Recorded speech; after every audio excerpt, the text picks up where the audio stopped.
उत्तर पुणे जिल्ह्यात जिथं निवडणुका सुरू आहेत तिथं शहरी आणि ग्रामीण असा भाग आहे आणि जिथं ग्रामीण भाग आहे तिथं अशी शेती आपल्याला पाहायला मिळते आणि मग अंधार पडला की या भागामध्ये उमेदवार स्वतः येत नाहीत, परंतु मग अशा गाड्या तिथं पाठवल्या जातात आणि तिथं प्रचार केला जातो।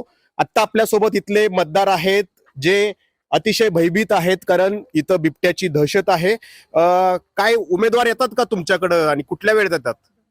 उमेदवार सर येतात, पण ते सकाळच्या वेळेसच येतात। ते संध्याकाळच्या टायमिंगला उमेदवार यायला येतात, पण आपल्याकडे बिबट्याचा आवार इतका वाढला आहे की 6च्या नंतर उमेदवार यायला घाबरतोय लोक। मग त्यांना सांगितलं सरकारने याच्यावर काहीतरी धोरण केलं पाहिजे। बिबट्यांचा वापर वाढलाय आपल्याकडं, तर सर्वसामान्य शेतकऱ्यांना शेतात काम करायचं म्हटलं तरी भयभीत होऊन करावं लागतंय।